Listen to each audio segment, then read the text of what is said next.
Të nderuar shikues, përshëndetje dhe mirë se po takohemi sot përmes Gazetës, ku sot kemi një intervistë së bashku me ambasadorën e Izraelit në Kosovë. Krejt kjo pas pak, me qenë se si zakonisht Gazeta fillon me lajmet e ditës se sot presidentja e Kosovës, Vjosa Osmani, ka deklaruar në lidhje me vendimin e gjykatës kushtetuese për vendosjen e një mase të përkohshme, e cila ndalon të gjitha procedurat drejt formimit të qeverisë, teksa flet edhe për caktimin e mandatarit përmes një konference për media. Ajo ka kërkuar nga kuvendi, i cili tashmë e ka kvorumin, të mos se bllokojë më tej krijimin e institucioneve. Ndjekim një histori, më pas vazhdojmë lajmet të tjera.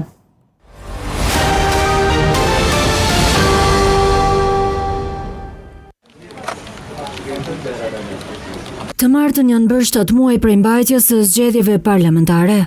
Por tash asaj dite, kuvendi i Kosovës ende nuk e ka filluar punën e rregullt. Presidentja e Kosovës, Vjosa Osmani, u ka bërë thirrje edhe një herë të gjithë deputetëve të kuvendit për zhbllokimin e institucionit. Bllokimi i konstituimit kuvendit për shkak të mos zgjedhjes vetëm një nënkryetari gjatë seancës konstituive, përderisa kryesia, siç e thash, ka kvorum, do ta cenonte në mënyrë serioze jo vetëm funksionalitetin institucional, por edhe vetë themelet dhe vlerat mbi të cilat është ndërtuar Republika jonë. Po synohet që për një nënkryetar të bllokohet shteti në tërësi, sepse një shtet pa institucione është shtet i dështuar. Dhe është detyrim i gjithë secilit prej nesh që ta bllokojmë çdo synim për të arritur qëllimin e dështimit të Republikës së Kosovës. Ajo ka theksuar se kuvendi nuk duhet të bllokohet për shkak të moszgjedhjes së një nënkryetari nga komuniteti serb. Tutje ajo ka folur edhe për vendimin e gjykatës kushtetuese.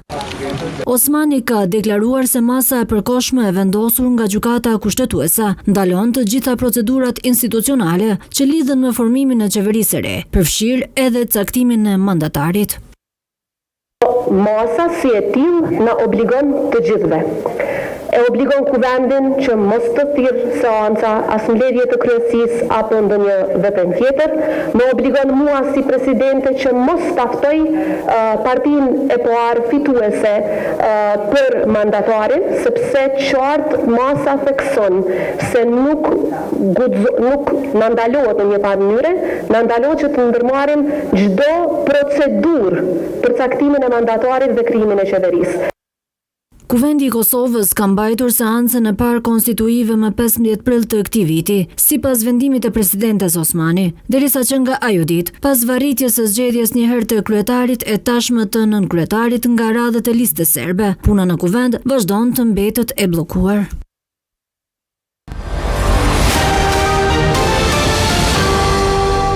E me njerë pas sa historie për mbledhse në lidhje me konferencën për media që mbajti sot presidentja Osmani, do të lexojmë edhe komentin që presidentja e para e vendit i ka dërguar gjykatës kushtetuese lidhur me konstituimin e kuvendit të Kosovës. Sipas komenteve të saj, Osmani thotë se funksionimi efektiv i institucioneve të Republikës së Kosovës, në veçanti i kuvendit si ushtrues i sovranitetit, është qendror për ruajtjen e rendit kushtetues, prandaj në kushtet kur bllokohet konstituimi i kuvendit, pamundsohet përfaqësimi legjitimi i qytetarëve në institucionin më të lartë përfaqësues, e rrjedhimisht edhe ushtrimi i sovranitetit. Në thelb, mungesa ushtrimit efektiv të sovranitetit nënkupton edhe mungesën e kapacitetit shtetëror për të vepruar institucionalisht edhe për të përmbushur funksionet themelore të shtetit. Nëse përfaqësimi demokratik dhe institucional nuk garantohen në praktikë, atë rrezikohet jo vetëm rendi kushtetues, por edhe vetë koncepti i shtetit. Është thënë kështu në komentin e presidentes dërguar kushtetueses, teksa Osmani konsideron se bllokimi i konstituimit të kuvendit për shkak të moszgjedhjes së vetëm një nënkryetari gjatë seancës konstituive cënon në mënyrë serioze jo vetëm funksionalitetin institucional, por edhe vetë themelet mbi të cilat është ndërtuar Republika e Kosovës.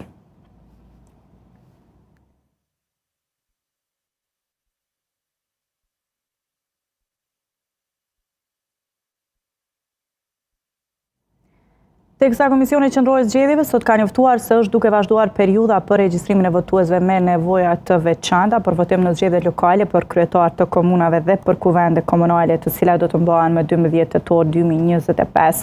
Për të lehtësuar procesin e regjistrimit, KQZ ka funksionalizuar platformën elektronike, e cila do të jetë e çastshme deri më 7 tetor 2025 për të mundësuar votimin e personave me nevoja të veçanta që do të regjistrohen gjatë kësaj periudhe. KQZ do të angazhojë ekipe mobile në çdo komunë të Republikës së Kosovës në ditën e zgjedhjeve, teksa procesi i regjistrimit dhe evidentimit ka filluar për votuesit me nevoja dhe rrethana të veçanta, ndërkaq për votuesit me lëvizje të kufizuar në institucione, regjistrimi do të fillojë më 15 shtator. Votues me nevoja të veçanta konsiderohen votuesit me zotësi juridike që nuk mund të dalin nga shtëpitë e tyre për të votuar personalisht në vend votim për shkak të paaftësisë fizike, shëndetësore ose çfarëdo paaftësie tjetër. Regjistrimi i këtyre votuesve mund të bëhet përmes platformës elektronike ose fizikisht në Komisionin Komunal të Zgjedhjeve në komunën ku është votuesi. Votues në rrethana të veçanta konsiderohen votuesit që për shkaqe sigurie dhe votuesit që janë arrest shtëpiak nuk mund të votojnë në vend votimin e tyre të caktuar. Regjistrimi i votuesve që për shkaqe sigurie nuk mund të votojnë në vend votim bëhet përmes platformës elektronike, si dhe duke kërkuar asistimin e Komisionit Komunal të Zgjedhjeve në komunën ku është votuesi, ndërkaq KQZ në bashkëpunim me institucionet përkatëse bën evidentimin e qytetarëve me të drejtë vote që ndodhen nën masën e arrestit shtëpiak.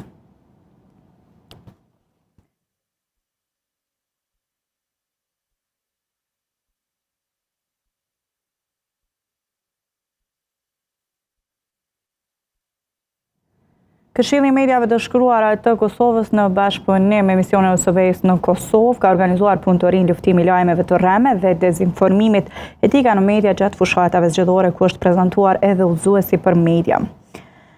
Pascal Rusi, drejtoreshi Departamentit të Demokratizimit të misionit të OSBE-s në Kosovë, ka theksuar rëndësinë e bashkëpunimit për të adresuar dezinformimin, teksa ka thënë që siç e dimë çdo ditë përballemi ose jemi përballur me lajme të rreme, dezinformim dhe propagandë. Natyrisht, në atmosferën e ngarkuar të fushatës zgjedhore që po afron, kjo është diçka që të gjithë duhet të adresojmë së bashku. Ne si organizatë dhe si vend kemi shprehur përsëri shqetësimin tonë për përhapjen e lajmeve të rreme dhe dezinformimit dhe për gjuhën e dëmshme që kjo ekspozon, siç janë rreziqet për organizatat korporative dhe talentet e votuesve që mund të humbasin. Përballë këtyre sfidave, ne mbështetemi shumë në procesin e profesionistëve të mediave për të ofruar informacion të saktë, për të adresuar dezinformim kompleks dhe për të mbajtur etikën profesionale. Ka thënë kështu teksa ka shtuar se OSBE ka mbështetur Këshillin e Mediave në rivitalizimin e etikës gazetareske, duke angazhuar mbi 100 gazetarë dhe përpara fillimit të fushatës zgjedhore po ndihmon Komisionin e Pavarur të Mediave në realizimin e një fushate dërgjesimi për publikun.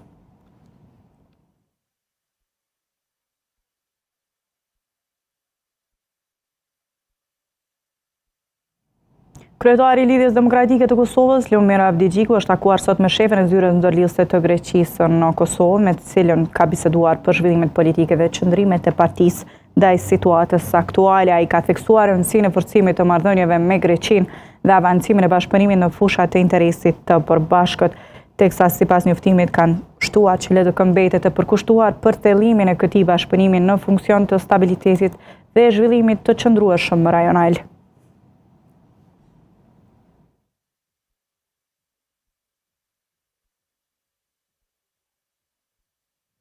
Federata Sindikale e Punëtorëve Teknik të Sektorit Privat të Kosovës ka organizuar të martën protest në të gjitha qytetet të Kosovës pranë qendrave të mjekësisë familjare dhe në Prishtinë në kampusin e QKUK-s.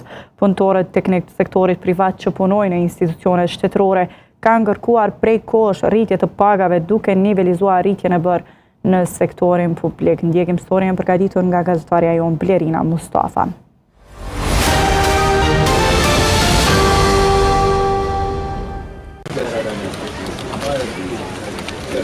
Federata Sindikale e Punëtorëve Teknik të Sektorit Privat të Kosovës kanë kërkuar rritje të pagave duke nivelizuar rritjen e bërë në sektorin publik. Përmes një proteste të organizuar paraditën e së martës në të gjitha qytetet e Kosovës, ata e kanë cilësuar si krejtësisht diskriminuese rritjen e pagës prej 110 eurove të punëtorëve të sektorit publik dhe jo atij privat, duke marrë parasysh se nga të dy sektorët kryhet puna e njëjtë. Kryetari i kësaj sindikate Jusuf Azemi para mediave kërkoi nga përfaqësuesit e institucioneve që të bisedohet për gjetjen e një zgjidhje. Sot në gjithë teritorin e Kosovës, punëtorët që i quajmë ne publiko-privat, punëtorët të cilët kryejnë shërbime për institucionet qendrore, publike dhe për institucionet komunale, që nga maj kemi paralajmëruar se ne nuk do të mujmë me punu më me këtë paga dhe normal që kemi dashur një dialog të sinqert dhe të mirë me përjashtim të komunës Prishtinës me cilët jemi pajtuar që paga e këtyne punëtorëve të saj kategorie tjetë e barabartë me punëtorët e punëtorëve të sigurimit publik, të tjerat nuk kemi kontaktuar, andaj sot po e themi dikon mbi 20 komuna, jemi në kohë proteste, në protestë të qetë. Në anën tjetër, Hakif Sulejmani, i cili është punëtor i sigurimit në QKUK, ku edhe u mbajt protesta, ka thënë se ata po kërkojnë që të mos diskriminohen në raport me kolegët e sektorit publik. Nuk më në flasë për pavë, se na që 3 muj ditë, e dini edhe ju media që që nga thonë para 1 muj ditë edhe ngrejë, janë 3 muj ditë plot që na ende sigurimi i QKUK-s nuk kena marrë pa. Thashe tutje për ministra me fillan edhe paga më na u ekzekutu, nuk din për pavë sa kena me marrë. Ndryshe punëtorët e sektorit privat ka kohë që protestojnë për rritje të pagave.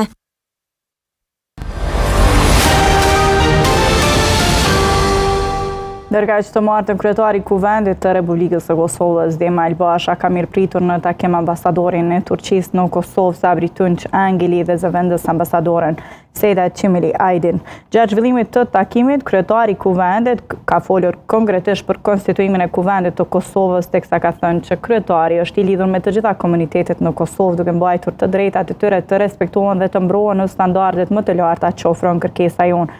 Ai gjithashtu ka theksuar se Kuvendi i Kosovës do të punojë për të adresuar të gjitha shërbimet të komuniteteve përmes agjendës legjislative të mandatit. Një nga temat kyçe të diskutimit ishte edhe pozita e mërgatës shqiptare në Turqi, e cila është vlera dhe faktori kryesor për shtetet e lidhura midis tyre. Mërgata shqiptare, sipas njoftimit që ka bërë Kuvendi, ka kontribuar në shoqërinë e jetës kulturore dhe ekonomike duke krijuar urë të mesëm të popujve tonë, teksa për fund kryetari i Kuvendit Kemal Basha ka falendëruar ambasadorin për një vend dhe për dallimin e ngushtë duke konsideruar këtë fushë të mbrojtjes dhe si hap të Ballkanit për dallimet midis shteteve dhe vendeve për botën rajonale në perëndim.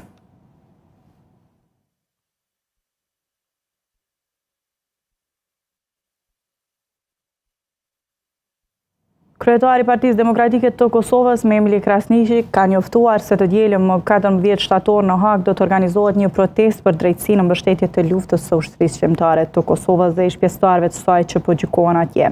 Strukturat e Partisë Demokratike në Morgat, aktivistë dhe qytetarë nga diaspora dhe Kosova do të jenë pjesë e protestës që sipas Krasniqit është vërtetësie për të vërtetën dhe për drejtësi të barabartë. UÇK-ja ishte dhe mbetet themeli i lirisë sonë, ka theksuar ai duke ftuar qytetarët të bashkohen në këtë protestë.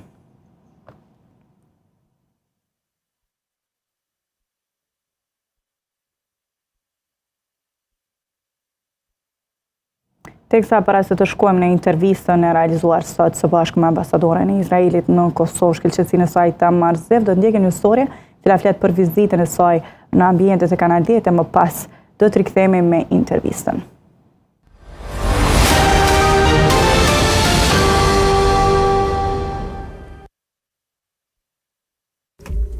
Ambasadorja e Izraelit në Kosovë Tamar Ziv ka realizuar një vizitë në ambientet e televizionit Kanal 10, ku është mirëpritur nga bashkëthemeluesit e këtij mediumi, Arben Ahmeti dhe Kushtrim Sadiku. Gjatë vizitës, ambasadorja Ziv është njohur nga afër me punën e stafit dhe mënyrën e funksionimit të Kanal 10. Ajo është impresionuar me profesionalizmin, përkushtimin dhe qasjen e televizionit në raportimin e lajmeve dhe trajtimin e temave me interes publik. Nga ana tjetër, Ahmeti e Sadiku e falendëruan ambasadorën për vizitën dhe shprehen ngadishmërinë për thellimin e bashkëpunimit dhe shkëmbimeve në fushën e medias dhe komunikimit.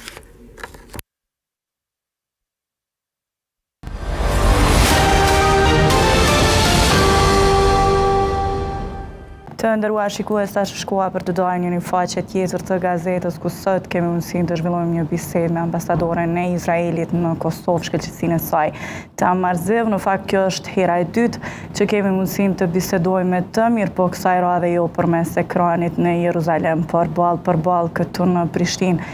Intervista me ambasadoren e Izraelit në Kosovë Tamar Ziv vjen në një kohë kur pyetjet për sigurinë jetës e civilëve dhe perspektivën për paqe ndoshta janë më të nevojshme se kur. Ambassador, welcome in Channel 10. Nice to see you, this time in person. Thank you for your time. It's a pleasure to be here in person. Thank you very much. Since it's your first time here in Channel 10, I'm going to have to ask you this. How did you see Channel 10 facilities? Very impressive, really very impressive. I learned about the channel and how special it is, and you have very impressive facilities here, so I'm very happy to be here in person today. How are you seeing Kosovo these days? Well, it's really always great to be back. I feel very much at home here, and I'm always happy to come and to be able to take the relationship another step forward. This time I came with a delegation from the Ministry of Regional Cooperation in Israel, which is a ministry that focuses mainly on creating people-to-people connections and joint projects with people in the Balkans and specifically, of course, in Kosovo. We signed an MOU this week with the Ministry of Education and the Ministry of Infrastructures on the environment in order to create a joint educational curricula for studying climate change. We in Israel understood that it's extremely important to put climate in the curricula of schools because this is a global issue. It's an interdisciplinary subject that entails biology, chemistry, physics, social studies, psychology, and many other themes. And since things are changing, the world is changing, the educational system has to start dealing with this subject as well. And we came here in order to create a partnership together with the ministries here and to create a joint study curriculum for schools here. So this is one of the projects that we're developing this week here in Kosovo, in addition to connections with the academia, scholarships, joint projects, hopefully in the field of computer sciences and other things. Nice to hear about the partnership, Ambassador. So now we are going to return to the main topic that we are going to discuss for today. So according to the news, Ambassador Ziv, Your Excellency, the Israeli army today has called for the full evacuation of the city in Gaza ahead of an expanded military operation. How is such a measure justified, and is the safe evacuation of the civilians possible? Well, as you know, unfortunately, we've been wanting to arrive at a ceasefire for a very long time.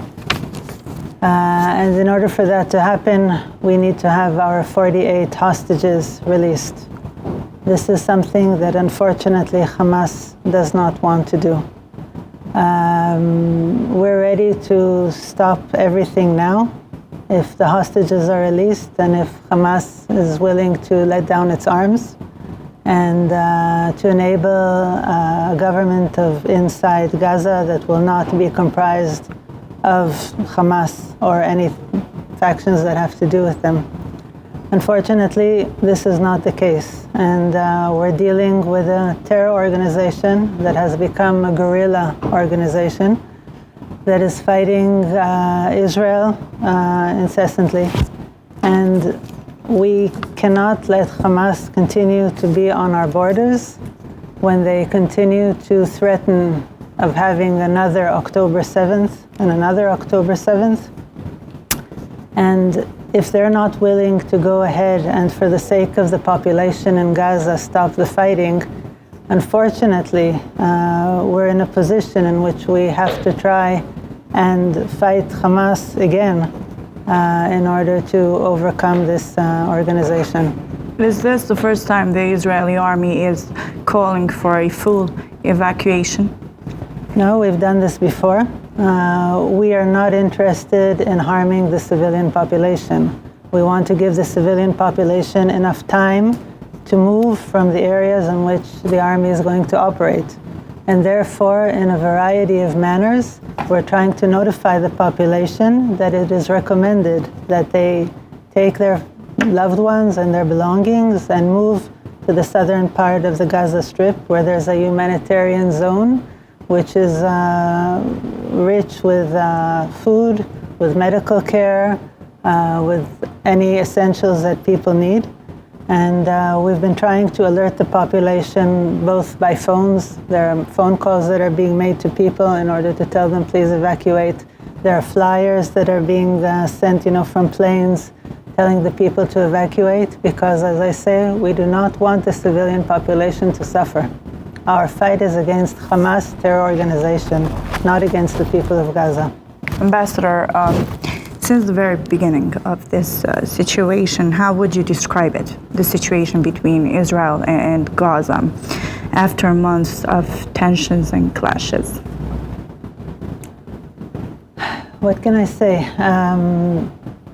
October 7th, we're nearing 2 years since the October 7th terror attack by Hamas, in which Hamas infiltrated Israel's borders, murdered in one day 1,200 people, raped a huge amount of victims, mutilated the bodies, burned people alive, burned babies alive, and created atrocities that we haven't seen since the Second World War.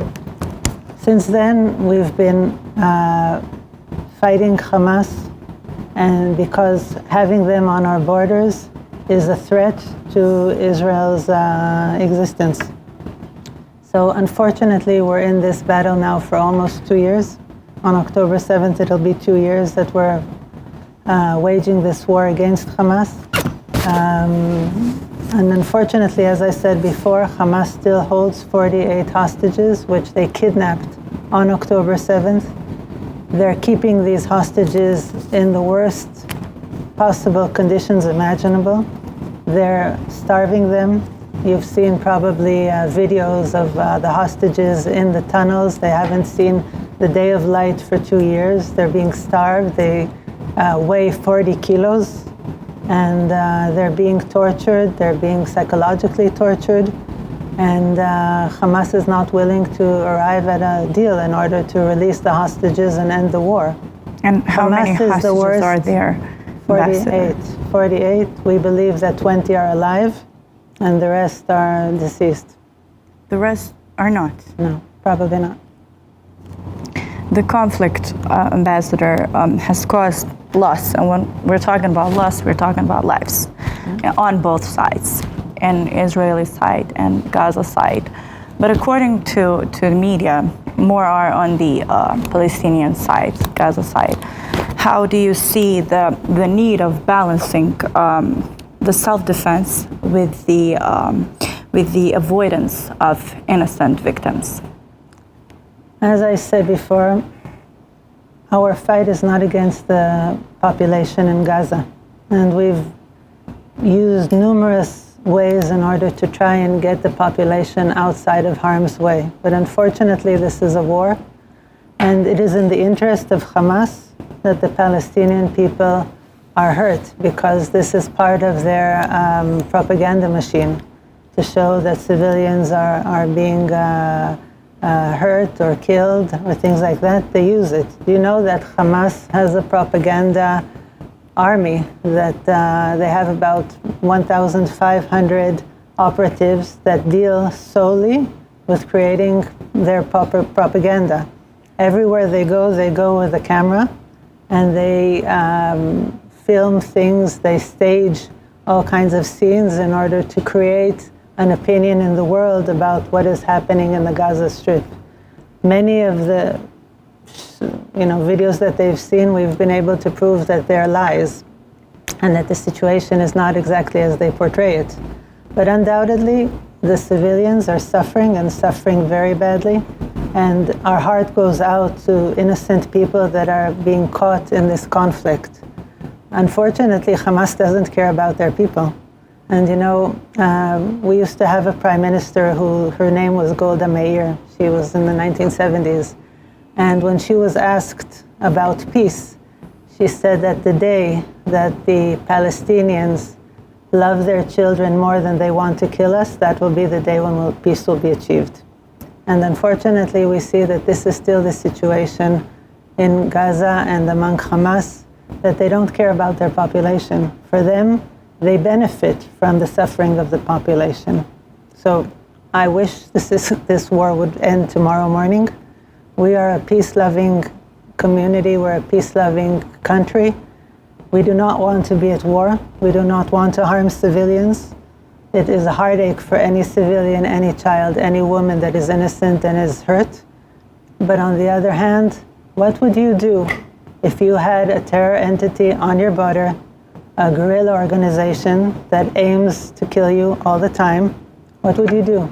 Would you continue to fight, or would you stop and just let them strengthen themselves again? But on the other side, Ambassador, there is so much criticism towards Israeli on the way it's handling this situation in Gaza. Yes, there is a lot of criticism. How do you respond to that criticism? I think that a lot of the criticism is evoked by Hamas propaganda.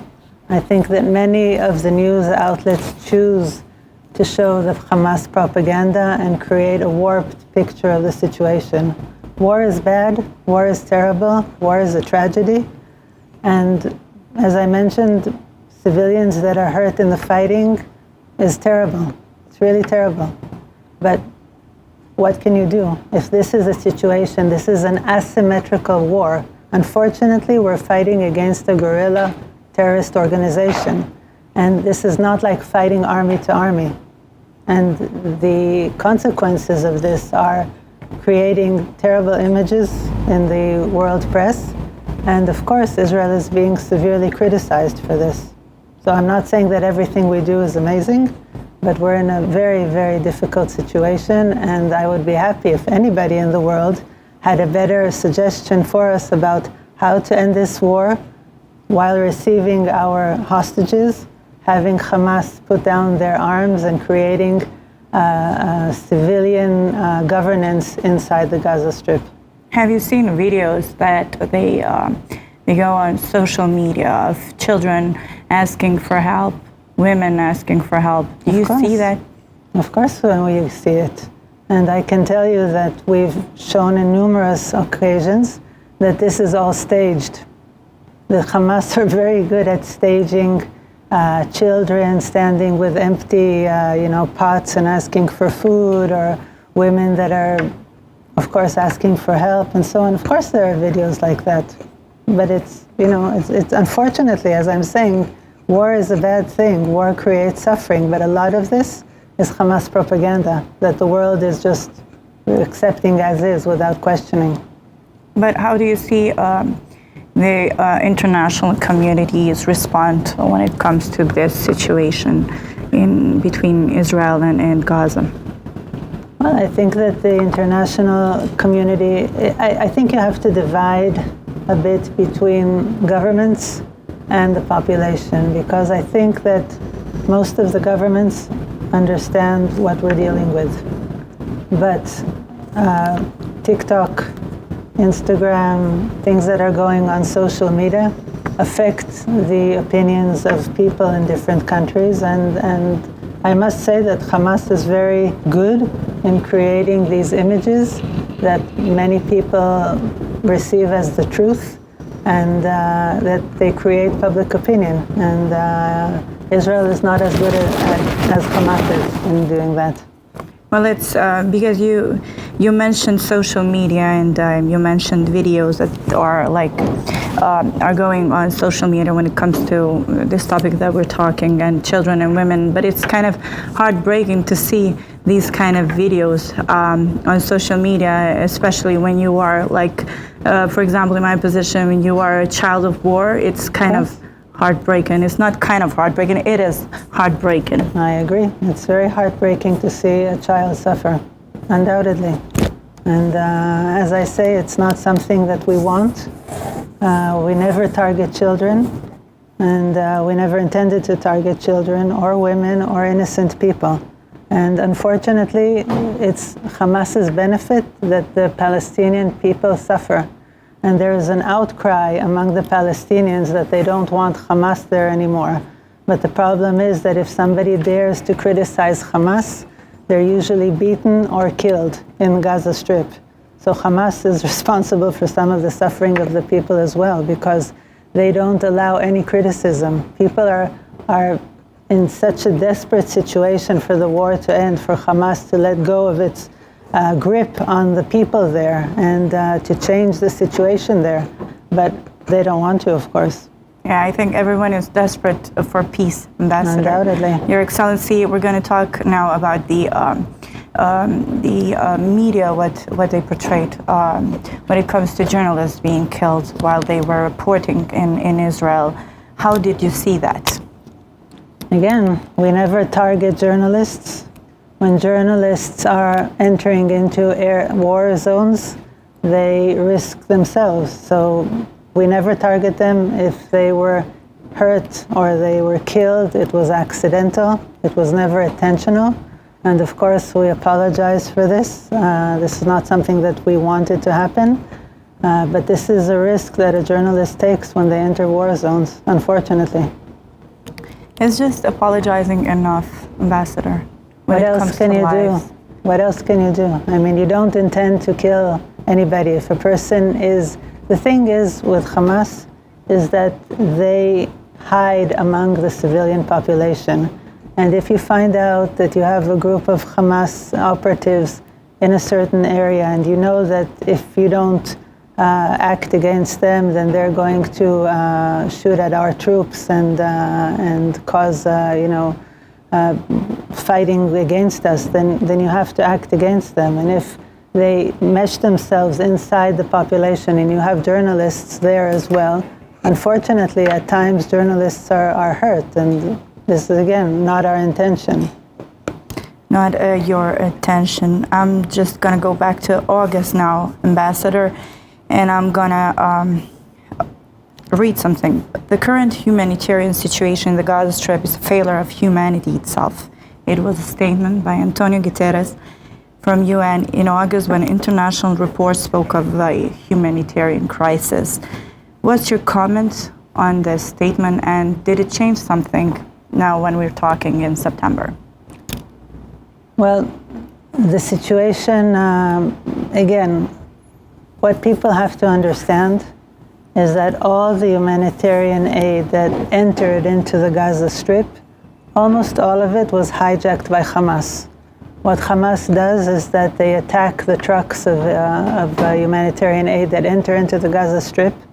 They take all the humanitarian aid into their storages, and they resell this aid to the people of Gaza, creating a very difficult situation inside the Gaza Strip because the prices go up, people have less, and of course this creates a situation of need.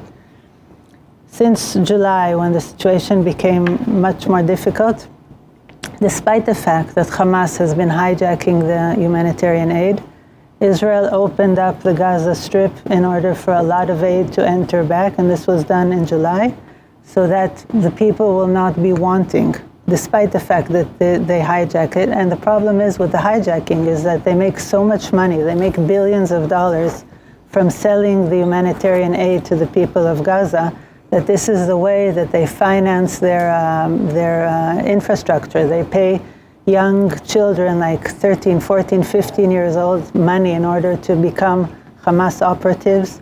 They finance their organization through this theft of the humanitarian aid, and from creating a situation in which the population wants the aid, of course, and needs it, but doesn't receive it. So in July, we opened up aerial droppings of humanitarian aid and border crossings and etc. And a huge amount of trucks carrying all types of aid have entered into the Gaza Strip for the past 2 months. So most of the information about what's happening there is not true. And by the way, Guterres has been known to be extremely pro-Hamas, and so most of his statements are questionable. Do you see the statements of UN not very correct? I think that the UN has played a part in not supplying the humanitarian aid. I'm sure that you've seen many photos of hundreds of trucks with all the humanitarian aid waiting to be distributed inside the Gaza Strip. Some of this humanitarian aid was just baked in the sun, and the UN, for its own interests, decided not to supply this to the Palestinians. So, I'm going to need your comment on this also, Your Excellency, because I have to be repetitive, but how can you not be repetitive when it comes to children? So around 40,000 children have been injured since the start of the war, with more than half left with disabilities, according, again, to the UN Committee on the Rights of Persons with Disabilities. What's Israel's response, and what can you do to protect children in this conflict? As I said, a war is a difficult situation. When we try to evacuate the population from an area in which we know that there's going to be fighting, this is our way of trying to protect the civilian population and, of course, children and all those that should not be hurt. Aside from warning them, we also are working with the international committee so that the children that have been hurt will be evacuated from the Gaza Strip and will be able to receive medical assistance in different countries that are inviting the families to come to their countries in order to give medical assistance. So we must be clear in this interview, since we have the opportunity to talk to you. So Israel is allowing humanitarian aid, is allowing medical help for the civilians, right? Yeah. So the Hamas is keeping them not being able to have that aid. They're either hijacking the aid and selling it back to the population at a very high price. And some of the aid, we've established centers for distribution of aid in the Gaza Strip, together with an American company called GHS. And in these centers, people can come and receive boxes of food per families on a daily basis so that they will not be in need. And this has been feeding at least 1 million of the Palestinians in the Gaza Strip for the last few months. The last time we had an interview, Ambassador, we talked about a ceasefire between Iran and Israel. What's the situation with Iran now? Well, since the 12-day war has ended with Iran, then basically there's a kind of ceasefire between Israel and Iran. The international community is in negotiations with Iran in order to arrive at some kind of an agreement regarding the nuclear arsenal that Iran has. As you probably know, the 3 countries from the EU, the E3, have decided to return the snapback mechanism, which means that if an agreement is not reached by the end of this month, then they're going to renew very difficult sanctions on Iran because they're not complying with arriving at an agreement on their nuclear capabilities. Ambassador, what message do you have for citizens who are calling for an end to the cycle of violence and the beginning of a sustainable peace? I'm calling for peace as well. We want peace now. We want our hostages back.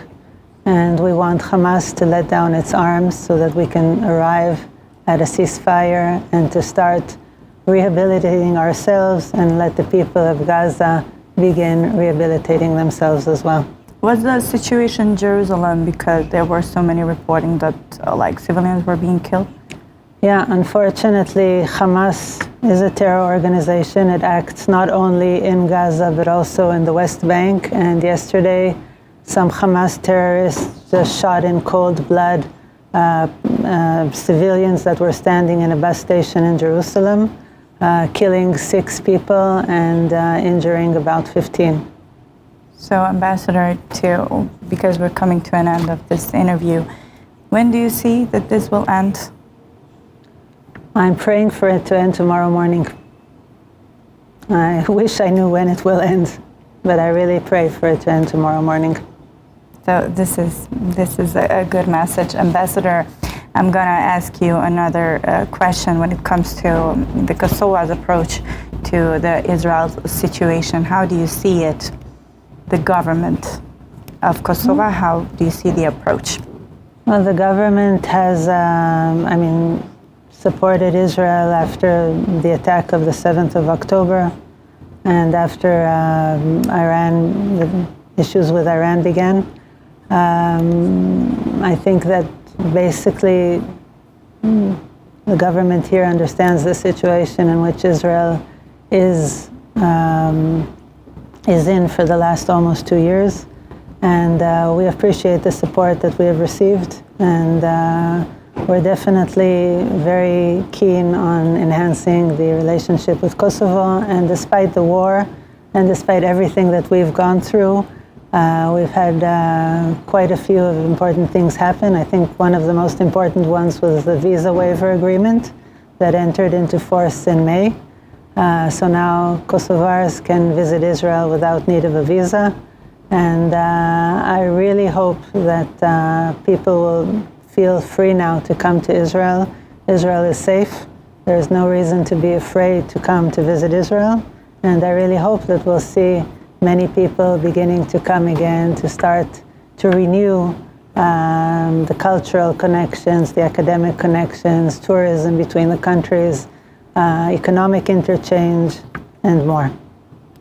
Ambassador, Your Excellency, I thank you for this opportunity to have this conversation with you and being very open to talk about any topic. Thank you. Thank you for your time. Very much. Thank you. Të nderuar shikues, ishim së bashku në një bisedë, në një intervistë me ambasadorën shkëlqësinë e saj, Tamar Ziv, ambasadorën e Izraelit në Kosovë. Kaq kishim për gazetën sot, unë si zakonisht ju lëm në faqen e fundit të sportit nga unë natën e mirë, e qëndroni me programet e kanal.